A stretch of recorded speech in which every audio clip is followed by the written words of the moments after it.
break that thing. That's right, it's an egg. And it's a bad egg. What's that back foot? 1-2 after you finish. 1-2. It's back speed. It's always back speed.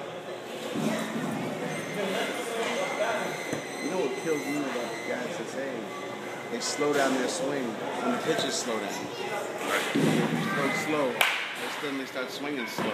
You know what's wild? That happens to my guys. Some of the slowest pitchers have struck out some of the best hitters. Because I'm like, what the hell? How you doing this? No. Listen, your footwork's got to be correct. He's throwing 2 miles an hour. Like, his team is right.